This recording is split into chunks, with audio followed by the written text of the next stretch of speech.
नमस्कार मंडळी, मी शीतल आणि तुम्ही पाहताय दिल्लीकर मराठी। यंदा 29 सप्टेंबर 2023 पासून पितृपक्षाला सुरुवात होते आणि आजच्या व्हिडिओमध्ये मी तुम्हाला पितृपक्षामध्ये काय करावं काय करू नये, त्याचबरोबर पितृपक्ष चालू आहे तोपर्यंत आपण कोणकोणते नियम पाळले पाहिजेत याची माहिती देणार आहे। त्यासाठी व्हिडिओ संपूर्ण पहा। चॅनेलवर नवीन असाल तर सबस्क्राइब करा आणि व्हिडिओ पाहत असताना कमेंट्समध्ये लिहा मातृदेवो भव पितृदेवो भव। चला तर मग व्हिडिओला सुरुवात करते।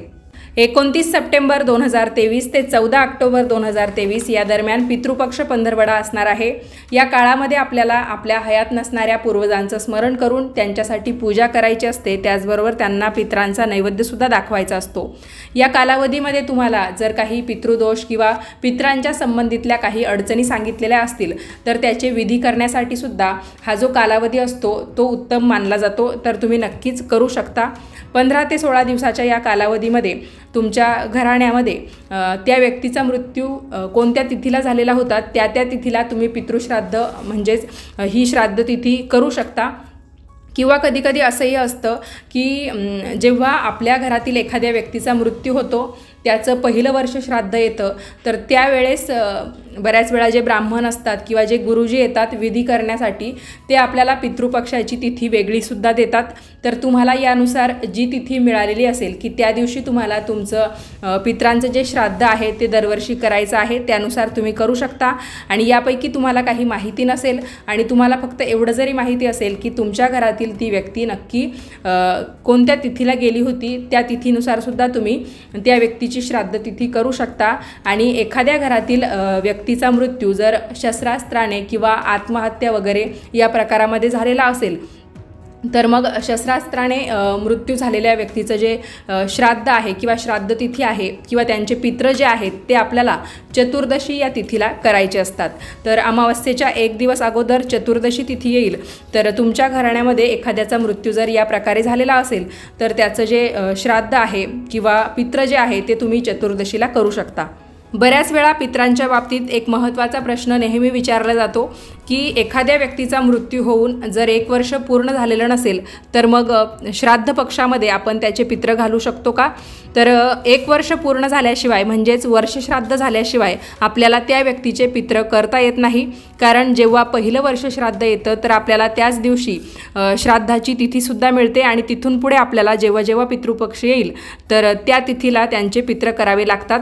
पण तुमची जर इच्छा असेल की जरी अजून 1 वर्ष झालेलं नाही पण आपण या पितृपक्षामध्ये त्यांच्यासाठी काहीतरी नैवेद्य ठेवावा, तर मग तुम्ही 1 वर्ष जरी झालेलं नसेल तरी मग भरणी श्राद्धाच्या दिवशी तुमच्या घरातील त्या व्यक्तीच्या फोटोसमोर किंवा मग टाक असतील तर त्यांच्यासमोर नैवेद्य ठेवू शकता। बाकी तुम्हाला वर्ष श्राद्ध झाल्यावर एखादी तिथी जी दिली जाईल की त्या दिवशी तुम्हाला तिथून पुढे पित्र करायचे आहे तर मग पुढच्या वर्षी तुम्ही त्या तिथीनुसार पित्र करू शकता। फक्त 1 वर्ष झालेलं नसेल तर त्याच्या आत तुम्हाला भरणी श्राद्धाच्या दिवशी नैवेद्य दाखवता येईल। पितृपक्षाच्या या कालावधीमध्ये आपण आपल्या पितरांना संतुष्ट करण्यासाठी त्यांना नैवेद्य जरूर दाखवावा, त्याचबरोबर त्यांच्या नावाने तर्पणसुद्धा करावं, म्हणजे आपल्या घराण्याला पितृदोष लागत नाही आणि आपल्या मुलाबाळांच्या सुखामध्ये कोणत्याही प्रकारची बाधा येत नाही। पितृपक्षामध्ये काय करावं काय करू नये याबद्दल सविस्तर माहिती जाणून घेऊया। पितृपक्षात सर्वप्रथम आपल्याला आपल्या पूर्वजांचं स्मरण करणं आवश्यक आहे। जर तुम्ही पितृपक्षामध्ये तुमच्या पूर्वजांना तर्पण किंवा पिंडदान वगैरे केले तर तुम्हाला या पक्षामध्ये ब्रह्मचर्य नियमांचे पालन करावे लागेल। त्याचबरोबर पितरांना पिंडदान करताना काळे तीळ, फुलं, दूध, कुश किंवा जे हरळ असतं म्हणजे दुर्वा, तर ते गवत पाण्यात मिसळून त्यांना हे जे साहित्य आहे ते तुम्ही अर्पण करू शकता।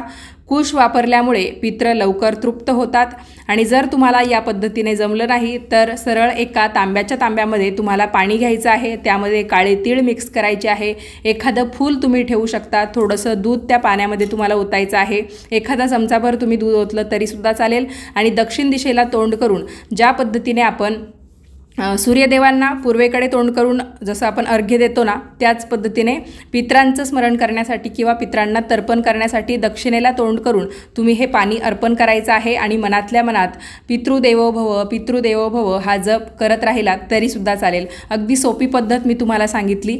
पितृपक्षामध्ये दररोज स्नानाच्या वेळी पूर्वजांना जल अर्पण करावे आणि त्यांचा आत्मा यामुळे तृप्त होतो, त्यामुळे तुम्हाला ते भरभरून आशीर्वादसुद्धा देतात।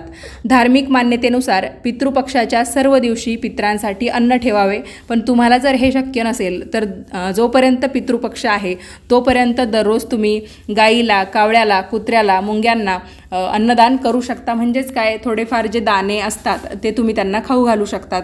म्हणजे पक्ष्यांना जरी तुम्ही दररोज अन्नदान केलं किंवा पितरांच्या दिवसांमध्ये तुम्ही दररोज सकाळी आणि संध्याकाळी एक पोळी जरी गाईला दिली तरीसुद्धा पुरेसा आहे। धार्मिक मान्यतेनुसार पितृपक्षाच्या सर्व दिवशी पितरांना जर आपण अन्न ठेवलं तर ते त्यांच्याद्वारे आपल्या पूर्वजांपर्यंत पोहोचतं आणि आपले पित्र आपल्याला आशीर्वाद देतात। पूर्वजांचे श्राद्ध तुम्ही दुपारच्या वेळेत करायचं आहे। साधारणतः सकाळी 11:30 ते दुपारी 2:30 या वेळेमध्ये तुमची जी तिथी असेल पितरांची त्यावेळेस तुम्ही त्यांना नैवेद्य दाखवू शकता। म्हणजे पितरांचा जो विधी आपल्याला करायचा असतो तो तुम्ही या वेळेमध्ये पार पाडू शकता। जोपर्यंत पितृपक्षाचे 15 दिवस चालू आहेत तोपर्यंत ज्या व्यक्तीला पितृश्राद्धाचा विधी करायचा आहे तर त्या व्यक्तीने केस कापू नये, नख कापू नये आणि अंगाला कोणतंही सुवासिक तेल लावून किंवा उटणं लावून अंघोळ करू नये। या उलट तुम्ही अंघोळीच्या पाण्यामध्ये काळे किंवा पांढरे तीळ टाकून अंघोळ केली तर उत्तम राहील, मात्र सुवासिक तेल किंवा उटणं या गोष्टींचा वापर करू नये।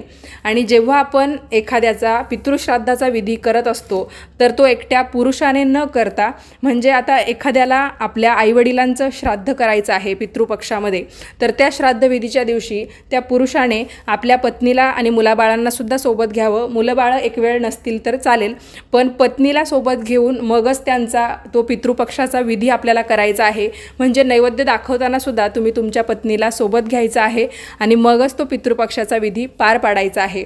समजा आता एखादी स्त्री अशी असेल की तिचे पती गेलेले आहेत तर तिला त्यांचा पितृपक्षाचा विधी करायचा आहे, अशा वेळेस मात्र त्या पत्नीने आपल्या मुलाबाळांकडून त्यांना जो पितृपक्षाचा नैवेद्य आहे तो अर्पण करायला सांगायचा आणि स्वतःसुद्धा त्यांच्याबरोबर असायचं आहे। यामध्ये एक प्रश्न असा विचारला जातो, समजा एखाद्या स्त्रीचे पती हयात नाही, फक्त ती आणि मुलंबाळं एवढेच राहतात, तर मग तिने फक्त पतीचं श्राद्ध घालायचं की त्यांच्या आईवडिलांचं म्हणजे सासू सासऱ्यांचं सुद्धा श्राद्ध करायचं? तर पती हयात नसतील तर तिथून पुढे फक्त पतीचं श्राद्ध पितृपक्षामध्ये तुम्हाला करायचं आहे आणि जे तुमचे सासू सासरे आहेत त्यांना फक्त त्यांच्या तिथीच्या दिवशी नैवेद्य दाखवला किंवा सर्व पितृ अमावस्येच्या दिवशी नैवेद्य दाखवला तरीसुद्धा पुरेसा आहे। त्यांच्यासाठी तुम्हाला वेगळा दिवस ठेवून पितृपक्ष करण्याची गरज नाही, कारण तुमचे पती होते तोपर्यंत तुम्ही त्यांच्या आईवडिलांचं म्हणजे ते त्यांच्या आईवडिलांसाठी नैवेद्य दाखवत होते, पण आता ते नाहीत, त्यामुळे तुम्ही तुमच्या मुलांच्या सोबत तुमच्या पतीचं फक्त पितृश्राद्धाचं कार्य करावं पितृपक्षामध्ये आणि त्यांच्या आईवडिलांचा जो आहे तो नैवेद्य तुम्ही पितृपक्षातील कोणत्याही एका तिथीला किंवा मग सर्व पितृ अमावस्येला त्यांना नैवेद्य दाखवला तरीसुद्धा चालणार आहे। त्याचबरोबर पितृपक्षाचं जे जेवण आहे ते लोखंडी भांड्यात बनवू नका, त्यासाठी तुम्ही स्टीलच्या भांड्यांचा वापर करू शकता किंवा पितळेची भांडी असतील कलई केलेली तर त्यांचाही वापर केला तरीसुद्धा चालेल, मात्र पितृपक्षाचं जेवण करण्यासाठी लोखंडाच्या कोणत्याही वस्तूंचा वापर करू नका। तुमच्याकडे जर पितरांचे टाक अजूनही नसतील, तुम्हाला ते बनवायचे असतील तर तुम्ही ते पितृपक्षाच्या कालावधीमध्ये बनवू शकता। फक्त कुलदेवी, कुलदेव किंवा देवी देवतांचे जे टाक आहे ते पितृपक्षात बनवायचे नाही। तुम्हाला पितरांचे टाक फक्त बनवायचे असतील तर तुम्ही ते पितृपक्षामध्ये नक्कीच बनवू शकता, अतिशय शुभ काळ आहे। त्याचबरोबर पितृपक्षाच्या कालावधीमध्ये कोणत्याही प्रकारची धार्मिक कार्य, शुभ कार्य जसं की मुंडन असेल, लग्न असेल, गृहप्रवेश असेल, तुम्हाला वाहन घ्यायचं असेल, एखाद्याचं नामकरण करायचं असेल तर पितृपक्षामध्ये या गोष्टी करणं अशुभ मानलं जातं किंवा या गोष्टी करणं वर्ज्य मानलं जातं। त्यामुळे पितृपक्ष संपला की नंतर तुम्ही एखादी शुभतिथी पाहून हे जे कार्य आहे तुमचं राहिलेलं शुभ कार्य ते तुम्ही पार पाडू शकता। पितृपक्षामध्ये नवीन कपडेसुद्धा आपल्याला घ्यायचे नाही आहेत, कारण हा जो कालावधी आहे तो एक दुःखवट्याचा किंवा आपल्या पितरांच्या स्मरणाचा कालावधी म्हणून आपण साजरा करत असतो किंवा ते विधी आपण या काळामध्ये पार पाडत असतो, त्यामुळे नवीन कपडे तुम्हाला या कालावधीमध्ये घ्यायचे नाही आहेत। पितृपक्षातील ज्या तिथीला तुम्हाला पित्र घालायचे आहेत, म्हणजे तुमच्या पित्रांसाठी नैवेद्य दाखवायचा आहे, त्या तिथीला सकाळपासून नक्की काय काय करायचं हे मी तुम्हाला सांगते। जर तुमच्या घरामध्ये तुम्ही हे पहिलेच पित्र करत असाल, म्हणजे एखाद्या व्यक्तीचा मृत्यू झाला, त्यानंतर त्याचं पहिलं वर्ष श्राद्ध झालं आणि त्यानंतर तुम्ही पहिल्यांदाच पित्र करत असाल, त्यावेळेस मात्र अगोदर 1-2 दिवस किंवा पित्र घालण्याच्या अगोदर तुम्ही गुरुजींना एकदा विचारू शकता की नक्की पित्रांच्या जेवणामध्ये किंवा पित्राच्या दिवशी काय काय करायचं आहे। बाकी जे वर्षानुवर्षे करत आलेले आहेत तर त्यांच्यासाठी म्हणून सांगते की तुम्हाला गुरुजींना वगैरे बोलवण्याची किंवा त्यांना विचारण्याची सुद्धा काही गरज नाही। घरच्या घरी अगदी साध्या सोप्या पद्धतीने तुम्ही हे पित्र करू शकता। तर त्या दिवशी सकाळी लवकर उठायचं आहे, अंघोळ करायची आहे। तर ज्या व्यक्ती म्हणजे जे पती पत्नी किंवा जे स्त्री पुरुष हा विधी करणार आहेत त्यांनी अंघोळीच्या पाण्यामध्ये काळे किंवा पांढरे तीळ टाकून अंघोळ केली तरीसुद्धा चालेल। महिलांनी या दिवशी केस धुतले तरीसुद्धा काही अडचण येणार नाही। त्याचबरोबर सकाळी सकाळी तुम्ही तुमची रोजची देवपूजा आहे ती करून घ्यायची आहे आणि जे तुमचे पित्रांचे टाक असतील त्यांना या दिवशी तुम्ही पाण्यामध्ये काळे तीळ मिसळून मग स्नान घालायचं आहे। त्याचबरोबर शिवलिंगावर सुद्धा अभिषेक करताना या दिवशी तुम्ही काळ्या तिळांचा वापर करू शकता। म्हणजे शिवलिंगाला तुम्ही स्नान घालताना जसं आपण पित्रांच्या टाकांना कसं काळ्या तिळाच्या पाण्याने स्नान घातलं त्याच पद्धतीने शिवलिंगाला सुद्धा करू शकता। यानंतर पित्रांचा टाक स्वच्छ कोरडा करून तुम्हाला त्यांची पूजा करायची आहे। म्हणजेच काय, फुलं वाहायची, नमस्कार करायचा, त्यांच्यासमोर एखादा पिठाचा दिवा किंवा पंती तुम्ही लावू शकता। निरांजन लावलं तरीसुद्धा काही अडचण येणार नाही। आणि सकाळी घरातील स्त्रियांनी म्हणजे जी स्त्री हा विधी करणार आहे किंवा जे पुरुष किंवा जे मुलं बाळ हा विधी करणार आहे त्यांनी पित्रांसाठी दक्षिण दिशेला तोंड करून तर्पण अवश्य करावं। ज्यांच्याकडे पित्रांचे टाक नसतील त्यांनी ते आवर्जून बनवून घ्यावे किंवा मग घरामध्ये ज्यांच्यासाठी आपण हा विधी करतोय त्यांचा फोटो असेल तर त्यांचा फोटो स्वच्छ पुसून त्याचबरोबर त्यांना तुम्ही फुलं अर्पण करू शकता। एक तुळशीची माळ भेटते तर ती सुद्धा तुम्ही या दिवशी आणून त्या फोटोला घातली तरीसुद्धा चालेल। दिवापंती त्या फोटोसमोर तुम्ही लावू शकता आणि जोपर्यंत तुम्ही पित्रांना नैवेद्य दाखवत नाही तोपर्यंत हा विधी करणाऱ्याने म्हणजे त्या स्त्रीने किंवा पुरुषाने अन्नग्रहण करायचं नाही। सकाळी तुम्ही पाणी पिऊ शकता, चहा पिलात, दूध पिलात तरी काही अडचण नाही। मात्र जेवण जे आहे ते पित्रांना नैवेद्य दाखवल्या वाचून तुम्ही करू नये। पित्रांचं जेवण्यासाठी म्हणून तुम्ही तुमच्या ओळखीच्या त्याचबरोबर तुमच्या पाहुणे मंडळींना, तुमच्या नातेवाईकांना बोलवू शकता। तुमच्या मित्रमंडळींना बोलवलं तरीसुद्धा चालेल। तुमच्या भावकीतील लोकांनासुद्धा तुम्ही पित्रांचं जेवण जेवायला बोलवू शकता। आणि जेव्हा तुम्ही स्वतः हे पित्रांचं आमंत्रण द्यायला तुमच्या आसपासच्या लोकांकडे जातात तर तुमच्याजवळ थोडेसे तांदूळ राहू द्यायचे आणि प्रत्येकाच्या घरी तुम्ही आमंत्रण दिल्यानंतर त्यांना थोडेसे तांदूळ द्यायचे आणि पित्रांचं जेवायला या म्हणून तुम्ही सांगायचं आहे। तर कुणाकुणाकडे पित्रांचं सांगायला गेल्यावर तांदूळ देण्याची पद्धत आहे कमेंट्स करून नक्की कळवा। पितृश्राद्धाच्या दिवशी जेव्हा नैवेद्य दाखवण्याची वेळ येईल तर बरेच जण यासाठी 12 वाजेची वेळ निवडतात। तर दुपारच्या वेळेतच तुम्हाला हा नैवेद्य दाखवायचा आहे। तर मगाशी सांगितल्याप्रमाणे 11:30 ते 2:30 या दरम्यान तुम्ही पित्रांना नैवेद्य दाखवू शकता। त्यानंतर तुम्हाला जेवण करायचं आहे। तर जेवायला बसताना दक्षिणेकडे तोंड करून मगच सगळ्यांनी जेवायचं आहे। आणि या नैवेद्यासाठी तुम्हाला 5 भाग करायचे आहे। नैवेद्याचे 5 भाग करायचे तर त्यासाठी 5 चपात्या घ्यायच्या। तर खीर, पोळी त्याचबरोबर वेगवेगळ्या भाज्या वापरून मिक्स भाजी आपल्याकडे असते, कढी असते बऱ्याच जणांकडे, काही जणांकडे मुगाचे वडेसुद्धा असतात। तर पितृपक्षाचं जे जेवण आहे ते प्रत्येकाकडे थोड्याफार फरकाने वेगवेगळं असतं। तर जे काही जेवण बनवलेलं असेल तर सुरुवातीला त्यामध्ये 5 छोट्या छोट्या चपात्या आपल्याला पित्रांचा नैवेद्य दाखवण्यासाठी बनवायच्या आहे। तर या ज्या 5 चपात्या किंवा पोळ्या आहेत तर त्या आपल्याला जसं आपण कसं एखादा रस्सा भाजी असल्यावर कसं चुरून खातो त्या पद्धतीने या 5 पोळ्या आपल्याला चुरायच्या आहेत। त्यावर खीर असेल किंवा बाकीचे जे पदार्थ असतील पित्रांचे ते सर्व थोडे थोडे टाकायचे आहेत, व्यवस्थित मिक्स करायचे आहे आणि नंतर याचे 5 भाग तयार करायचे आणि हे जे ताट आहे ते तुम्हाला तुमच्या घराच्या छतावर ठेवायचं आहे।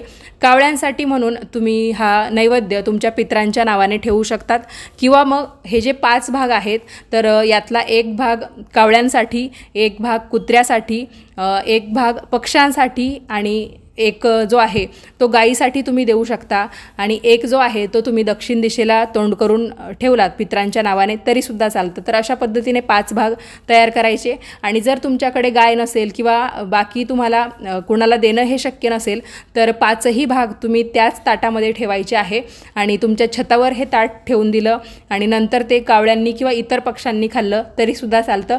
पण या पितरांच्या जेवणामध्ये कावळ्याचा जास्त मान असतो, तर कावळ्याला म्हणून तुम्ही हे जे 5 भाग आहेत ते तसेच वरती ठेवून द्यायचे आहेत। त्यानंतर काय करायचं, आपल्या घराच्या बाहेर दक्षिण दिशेला तोंड करून आपल्याला एका ताटामध्ये विस्तव घ्यायचा आहे। तर तुम्ही गोवऱ्यांचा विस्तव तयार करू शकता आणि हा जो विस्तव जेव्हा तयार होईल तर पुरुष मंडळींनी या विस्तवावर थोडंसं तूप टाकायचं आहे, त्यानंतर भात टाकायचा आहे आणि त्यानंतर जे तुम्ही पदार्थ पितरांसाठी बनवलेले असतील तर ते सुद्धा थोडे थोडे चुरून टाकायचे आहे। नसतील तर मग फक्त या विस्तवावर तुम्ही तूप आणि भात टाकला आणि नंतर पाणी गोलाकार फिरवून पितरांच्या नावाने दक्षिण दिशेला तोंड करून नमस्कार केला। घरातील स्त्रीने सुद्धा यावेळेस तिथे हजर राहावं, पितरांचं स्मरण करावं, नमस्कार करावा आणि नंतर घरात येऊन मगच ज्याने कोणी हा विधी केलेला आहे त्याने सर्वांसोबत जेवायला बसावं। तर अशा पद्धतीने मी तुम्हाला एक छोटासा व्हिडिओसुद्धा इथे जोडून दाखवते की नक्की हा विधी कसा केला जातो विस्तवावर तूप भात टाकण्याचा। तर बऱ्याच व्हिडिओमध्ये मी तुम्हाला दाखवलेला आहे, पण काहींनी सुरुवातीपासून व्हिडिओ बघितले नसतील तर त्यांना ते लक्षात यायचं नाही म्हणून दाखवते। तर हा जो सुवास आहे तुपाचा आणि भाताचा तो जेव्हा आपण विस्तवावर टाकतो तर मग साहजिक ते जळायला लागतं आणि त्याचा जो एक सुवास येतो तो आपल्या पितरांपर्यंत जावा यासाठी हा विधी केला जातो। तर आठवणीने तुम्ही हा सुद्धा विधी करायचा आहे आणि नंतर तुम्ही सर्वांसोबत हे पितरांचं जेवणसुद्धा करायचं आहे। तुमच्याकडे पितरांच्या दिवशी नक्की काय काय पदार्थ बनवले जातात कमेंट्स करून नक्की कळवा। अजून काही पितरांच्या विषयीची माहिती असेल तर मी तुम्हाला पुढच्या व्हिडिओमध्ये शेअर करेल।